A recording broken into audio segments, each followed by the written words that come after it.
মহারাজ, অনেকদিন ধরে একটা কথা বলবো বলবো ভাবছি, কিন্তু বলতে পারছি না মহারাজ।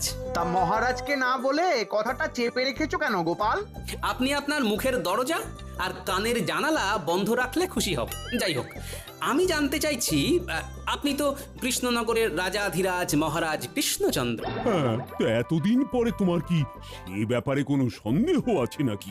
না মহারাজ, আমার এই ব্যাপারে কোনো সন্দেহই নেই, কিন্তু একটা জিনিস জানতে চাই যে আপনার শাসনকাল সম্বন্ধে আপনার নিজের জানতে ইচ্ছে করে কিনা। এতে অত জানা বোঝার কি আছে? কৃষ্ণনগরের শাসন কার্য দারুণ চলছে, দারুণ। মানে মানেটা খুবই সোজা মহারাজ। আমাদের রাজ্য ছাড়া অন্য রাজ্যের খবর নিলে জানা যাবে কোথায় কি হয়, আর তার নিরিখে কৃষ্ণনগরের স্থান কোথায়। তুমি মহারাজকে কি অপমান করতে চাইছো গোপাল? এই ধৃষ্টতা এই অধম গোপালের নেই মন্ত্রী মশাই, তবে ভালোরও তো ভালো আছে, তাই বললাম আর কি। আমাদের প্রজাদের তো পূর্ণিমা অমাবস্যা এটা সেটা সমস্যা লেগেই আছে। তা বাকি রাজ্যে কিভাবে সব সমস্যার সমাধান হচ্ছে আমারও মনে হয় সেটা জানা খুবই জরুরি। গোপাল ঠিকই বলছে, নিজের সৌন্দর্য কখনো নিজে বোঝা যায় না। বাইরের একটা দ্বিতীয় বা তৃতীয় ব্যক্তি যদি সুন্দর বলে তবেই আসল সুন্দর। এই তো মহারাজ, আপনার একদম খোলতাই মাথা। কি সুন্দর আমি চট করে বললাম আর আপনি ঝট করে বুঝে গেলেন। শোনো গোপাল, কোথায় কেমন রাজ্য পরিচালনা হচ্ছে সেই ব্যাপারে তোমাদের খোঁজ খবর নিতে হবে। যদি কোথাও থেকে ভালো কোনো বুদ্ধি পাওয়া যায় যা আমাদের রাজ্যের কল্যাণে কাজে লাগানো যাবে, তাহলে আমরা সেটা কাজে লাগাবো। হ্যাঁ মহারাজ, এটাই আমি বলতে চাইছিলাম আর কি। শোনো, তাহলে তোমার নেতৃত্বে একটা উচ্চ পর্যায়ের প্রতিনিধি দল বিভিন্ন রাজ্যের বিভিন্ন জায়গায় যাবে আর আমাকে সে খবর দেবে। না না, এসব উচিত নয়। এত তুলনা করে সময় নষ্ট করার কোনো মানেই হয় না। আহ, তুমি শুধু নামেই মন্ত্রী হয়েছ। শোনো, রাজ্য পরিচালনা করা একটা শিল্প, বুঝলে গোপাল? মন্ত্রী কথা বাদ দাও তো। মহারাজ, গোপালকে তোল্লাই দিয়ে এই কাজটা কিন্তু আপনি একদম ভালো করলেন না। মন্ত্রী মশাইয়ের সব কিছুতেই বাধা। মন্ত্রিত্ব বাধা লগ্ন, বিপত্তি তিথিতে জন্ম, তাই এরকম করছেন। শুভ কাজে দেরি করতে নেই গোপাল। সকল রাজসভাসদ আজকে বিকেলেই রাজবাড়ির মাঠে উপস্থিত থাকবে। তোমাদের যাত্রা তখনই শুরু হবে, আর কে কি দায়িত্ব নেবে সব আমি তখনই বুঝিয়ে দেব। যথা আজ্ঞা মহারাজ। হ্যাঁ, আজকে রাজসভা তাহলে এখানে শেষ হলো। গুঞ্জি, আর কষ্ট করতে হবে না, বুঝলে? সব ব্যবস্থা হয়ে গেছে। তুমি তুমি শুধু আমার জামা কাপড় আর কিছু শুকনো খাবার দাবার খেয়ে উঠে গুছিয়ে রেখো। হ্যাঁ, এ কি মহারাজ মাইনে বাড়াবেন না ভ্রমণে নিয়ে যাবেন? না না, ভ্রমণ করবো তো আমরা। আমি একটা জব্বর দায়িত্ব পেয়েছি, বুঝলে? ওই প্রতিনিধি দলের মাথা বলে কথা। ভালো, যা হবার তো সেই মহারাজেরই হবে, আমাদের আর কি। বেতন তো আর বাড়বে না। আমি তো বেতন বাড়ানোর কথা একবারও রাজসভায় উল্লেখ করিনি। তাহলে কি করে কাজ হবে? কাজ তো হতেই হবে গিন্নি। সকালে রাজসভায় যেটা করেছি সেটা হলো পূর্ব রাগ, এরপরে বিকেল থেকে শুরু হবে অনুরাগ, তারপরে হবে ভীষণ রাগ, আর এই রাগের আগুনে জল ঢালতেই মহারাজ বেতন বাড়িয়ে দেবেন। তুমি কি সাংঘাতিক কথা বলো! আমি তার মাথা মুন্ডু কিছুই বুঝতে পারি না। এখন কিচ্ছু বুঝতে হবে না গিন্নি, আগে মহারাজের প্রতিনিধি হয়ে ঘুরে বেড়ানোর মজাটা আচ্ছা করে নেব, তারপর ধীরে ধীরে আসল কাজ সারবো। ভালো।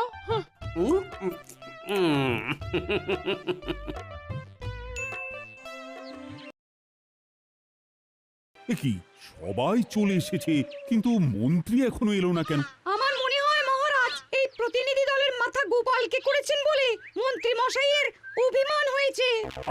এসব ঠুনকো অভিমানের কারণ তো আমি কিছুই বুঝি না। ওই তো আমাদের মন্ত্রী মশাইয়ের ডান হাত চলে এসেছে। মন্ত্রীমশাই খুব অসুস্থ। দুমদাম শরীর খারাপ হয়ে গেল। আচ্ছা, এত অসুস্থ হলে কি করে হবে? এরপরে যখন অন্য রাজ্যের খবর কানে আসবে তখন তো মাথা ভোঁ ভোঁ করবে। সেসব কিছু জানি না মহারাজ, যাই হোক নাম। আচ্ছা শোনো, তোমাদের সবাইকে একসাথে পাঠিয়ে দিলে তো রাজসভার কাজ হবে না, আর রাজ্য রসাতলে যাবে। তাই আমি তোমাদের সকলের মধ্যে থেকে গোপাল, কবি, বিজ্ঞানী আর পণ্ডিত এই চারজনকে বেছে নিলাম। তোমরা চারজনে বিভিন্ন রাজ্য ভ্রমণ করবে, আর তোমাদের দলের মাথা হবে গোপাল। গোপাল দেখবে মূলত অন্ন সংস্থানের ব্যাপার, সভাকবি দেখবে বস্ত্র, বিজ্ঞানীর দায়িত্বে থাকবে বাসস্থান এবং পণ্ডিতের দায়িত্বে থাকবে শিক্ষা। তোমরা অন্তত দুটো প্রতিবেশী রাজ্য ঘুরে 15 দিনের মধ্যে কৃষ্ণনগরে ফিরে আসার চেষ্টা করবে। যথা আজ্ঞা মহারাজ।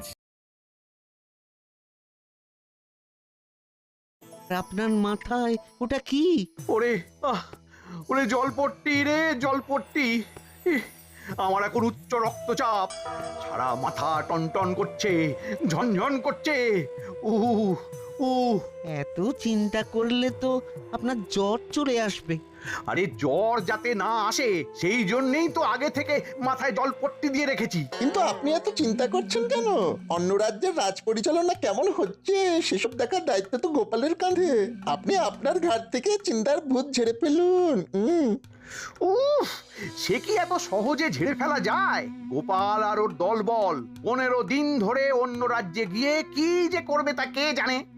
ওখানে কিছু ভালো দেখলেই আমাদের রাজ্যের সাথে তুলনা করবে, আর সেই তুলনায় যদি অন্য রাজ্য ভালো প্রমাণিত হয় তাহলে তো মহারাজ আপনাকে তুলোধনা করবে। ওরে ওরে, সেটাই তো চিন্তার বিষয়। আমি এই রাজ্যের মন্ত্রী বলে কথা, কোনো সমস্যা খুঁজে পেলেই সব দোষ এই মন্ত্রীর মাথায় এসে পড়বে।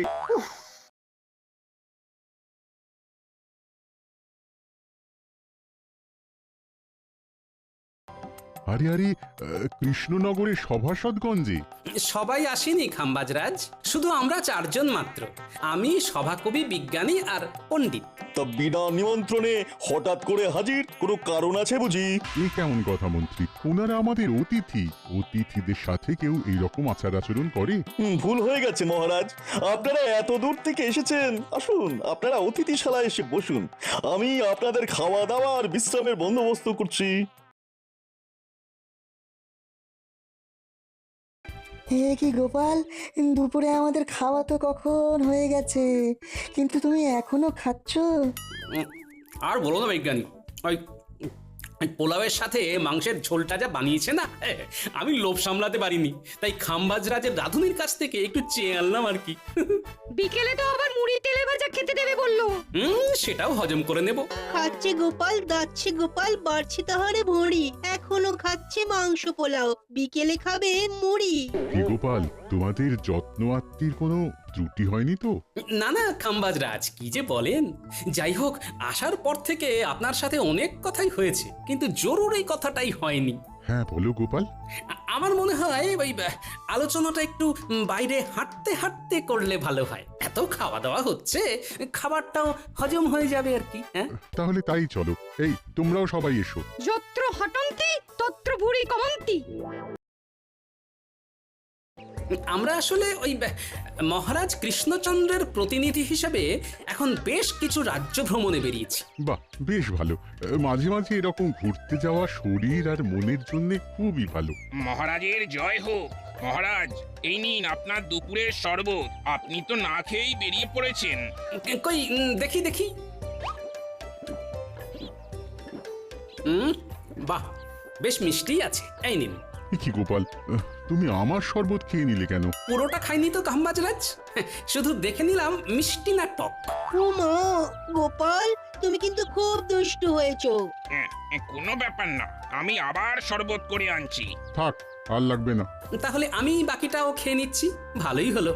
জলের দরে ফলের রস, মানে ওই বিনামূল্যেই হয়ে গেল। ও সব বাজে কথা রেখে যেটা বলতে চাইছিলে সেটা বলো। গোপালের শুধু বাজে বকিতং বকিতং। আমরা চারজন আপনার রাজ্যের 4টে বিষয় সম্পর্কে জানতে এসেছি। আমি অন্ন, বিজ্ঞানী বাসস্থান, সভাকবি বস্ত্র আর পণ্ডিত শিক্ষা সম্পর্কে জানবো। ও এই ব্যাপার, তা এই ব্যাপারে যে বা যারা তোমাদের সহযোগিতা করবে তাদের সাথে কথা বলিয়ে দেব। উফ, তাহলে তো ভালোই হয়। আচ্ছা চাষি ভাই, তোমাদের এবারে ফলন কেমন হয়েছে? কি বলবো বলো, আমাদের জমিতে খুব একটা ফলন হয় না। যা হয় তাতে নিজেদের সংসারে দুবেলা দুমুঠো খেয়ে পরে বাঁচতে পারি আর কি। আর তোমাদের রাজাকে খাজনা দিতে হয় না? না, খাজনা নিয়ে জোরাজুরি করেন না উনি। সে কি গো? হ্যাঁ, আমাদের রাজা মন্ত্রী খুবই ভালো, প্রজাদের ভালো মন্দ ব্যাপারটা বেশ বোঝেন। বেশ বেশ।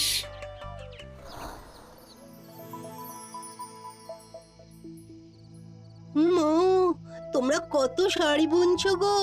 শাড়ির তেমন বিক্রি নেই গো, আগে তো লোকজন খেয়ে পরে বাঁচবে। তাহলে কি করো তোমরা? সংসার কি করে চলে? আমার গিন্নি ওই আচার পাঁপড় হাতের কাজ করে, সেসব একটু আধটু বিক্রি হয়, তাতেই সংসার চলে। প্রজাদের এখানে হাল খারাপ, বেলছে এখন পাঁপড়, অর্থাভাবে কিনছে না কেউ নতুন জামা কাপড়।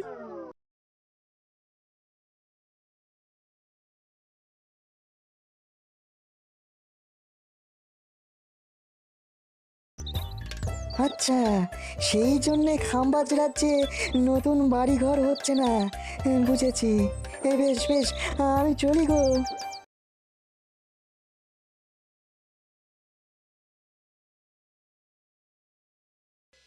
আমি কিছু বলবো না, আগে তোমরা সবাই বলো লোকজনের সাথে কথা বলে কি বুঝলে।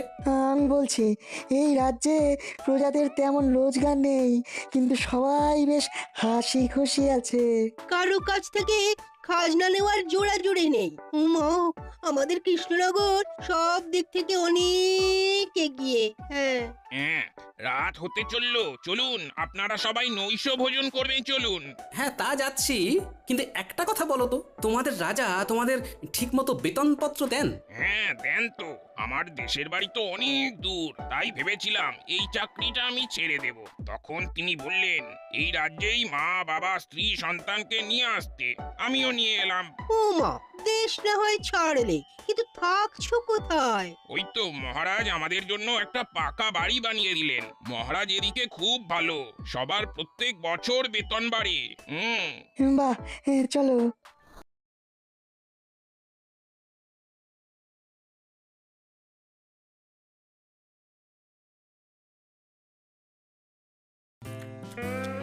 এ কি গোপাল, তুমি আবার আমার পাক থেকে রসগোল্লা তুলে নিলে কেন? একটু দেখলাম রসগোল্লাটা মিষ্টি না টক। উফ, তোমাকে নিয়ে তো আর পারি না। এই এই কে আছো? গোপালকে ভরপেট খাওয়াও।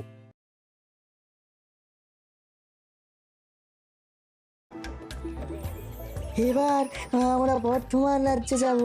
তারপরে আরো যদি সময় থাকে তাহলে আরো বেশ কিছু রাজ্য ঘুরে দেখব।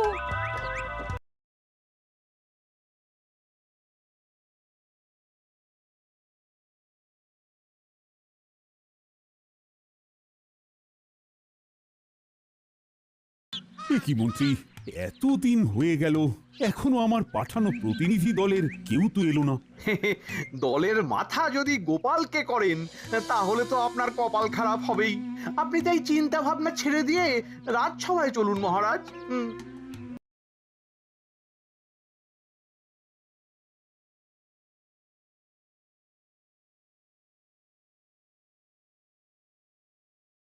এত ভাববেন না মহারাজ, ওনারা নিশ্চয়ই খুব তাড়াতাড়ি চলে আসবেন।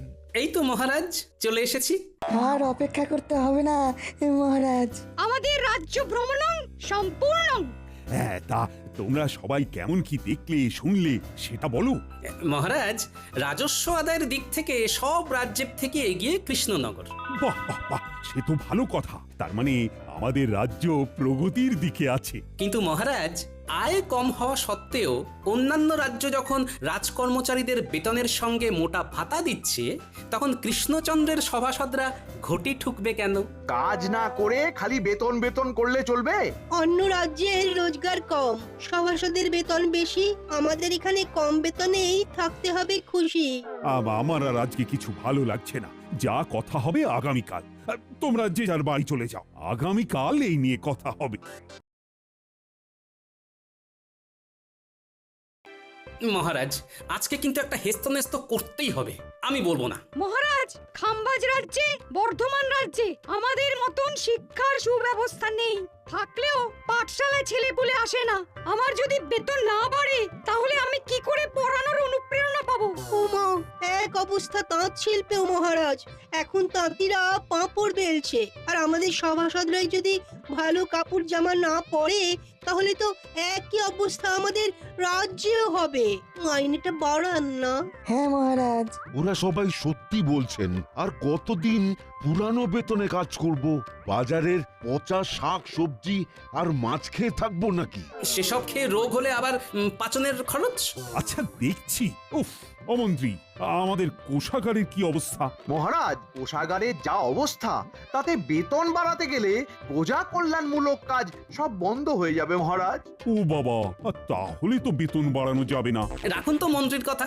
একদম বাজে কথা বলবে না গোপাল। মহারাজ এক কথার মানুষ, আর তাই বেতন বাড়বে না যখন একবার বলে দিয়েছেন তখন আর বাড়বে না। আমরাও তাহলে ছাড়বো না। হ্যাঁ, আমরা রাজবাড়ির দরজার সামনে সবাই ধর্নায় বসবো, আমরণ অনশন করব। হ্যাঁ হ্যাঁ, সকল রাজ্যবাসী জানুক আমাদের মহারাজ কতটা নির্দয়, আর তারপরে সবার সামনে মহারাজের নাক কাটা যাবে। চলুন সবাই ধর্নায় বসি।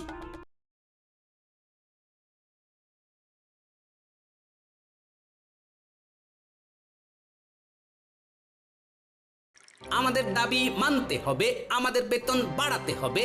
আমাদের দাবি মানতে হবে, আমাদের বেতন বাড়াতে হবে, বাড়াতে হবে। ন্যায্য ভাতা দিতে হবে, নইলে আমরা আমরণ অনশন করব। দিতে হবে, দিতে হবে, দিতে হবে, দিতে হবে। আমার কিন্তু খুব চিন্তা হচ্ছে মন্ত্রী, এরকম সব রাজসভাসদ যদি ধর্নায় বসে থাকে তাহলে তো রাজ্য লাটে উঠবে। মহারাজ, আপনি নিজেই নিজের বিপদ ডেকে এনেছেন। গোপালকে আর 5টা রাজ্যের খোঁজ নিতে বলেই এই রকম দাবি করার সুযোগ করে দিয়েছেন। ঠিকই বলেছ মন্ত্রী। দেখুন মহারাজ, অনশন আর কদিন করবে? কদিন আর না খেয়ে থাকবে? খিদে পেলে সুরসুর করে অনশন আন্দোলন তুলে রাজসভায় এসে বসবে। এইসব যাত্রাপালা দেখে ভেঙে পড়লে চলবে না মহারাজ।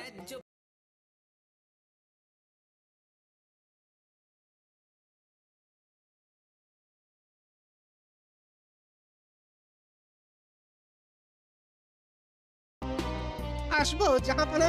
কি ব্যাপার, তুমি এত রাতে? কোনো বিশেষ খবর আছে? আছে জাহাপনা, আছে। আমি এখন কৃষ্ণনগর থেকেই আসছি একটা খবর দেওয়ার জন্য।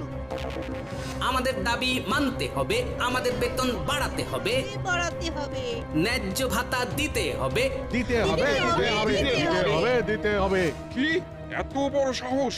ঠিক আছে, আজ এক্ষুনি দুধ পাঠাও, আমি সব খবর চাই।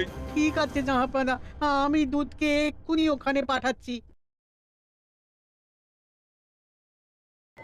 মহারাজ কৃষ্ণচন্দ্রের জয় হোক। নবাব বাহাদুর আপনার জন্য এই পত্র পাঠিয়েছেন মহারাজ। সর্বনাশ, আগামীকাল নবাব বাহাদুর আসছেন। আর সেই রাজ কর্মচারীদের সাথে অসন্তোষ নিয়ে কথা বলবেন। এই সেরেছে, তাহলে তো সারে সর্বনাশ মহারাজ। তাহলে কিছু তো বুদ্ধি দাও, কিভাবে নবাবের হাত থেকে রেহাই পাবো। আরে আমার তো যত সব অকম্মার ঢেকি। উফ, এখন তো দেখছি যাদের জন্য আমার বিপদ তাদের কাছেই যেতে হবে।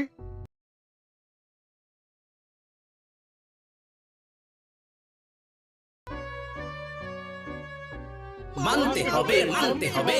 ও গোপাল, তোমাদের এই ধর্ণা আন্দোলন বন্ধ করো। এই খবর নবাবের কাছে চলে গেছে। উনি আগামীকাল সশরীরে এসে যদি এসব দেখেন, তাহলে আপনার গদি নড়ে যাবে, তাই তো? কিন্তু আমরা আমাদের আন্দোলন চালাবো, দাবি না মেটা অবধি চলছে, চলবে। না না না না, এরকম করো না। কিছু একটা উপায় তো বলো, নইলে আমার গদি ডুবে গেলে তো নবাবও যে তোমাদের মোটা বেতন দেবেন তার কোনো ভরসা নেই। ঠিক আছে, এত করে যখন বলছেন তখন আমার একটা উপায় আছে। কি উপায়?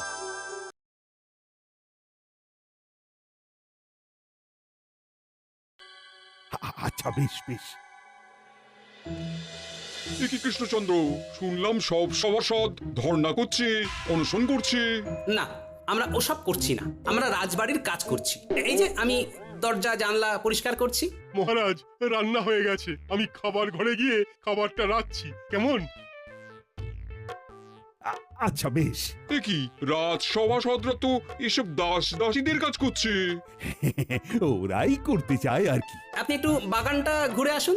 আচ্ছা।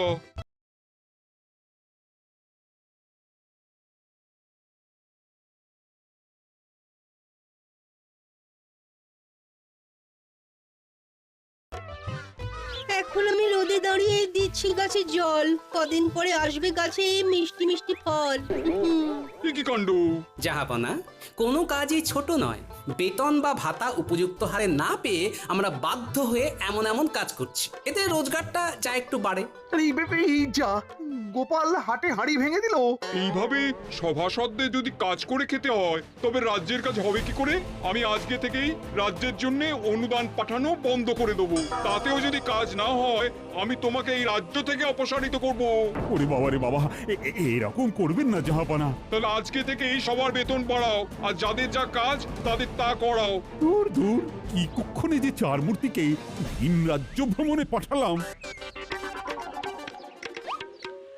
ও মা গো, আজ তো সব তাজা সবজি, টাটকা মাছ, কি ব্যাপার! সবই কায়দা করে ফায়দা। ইয়ে মানে ওই বুদ্ধির জোরে বেতন বাড়ার ফল।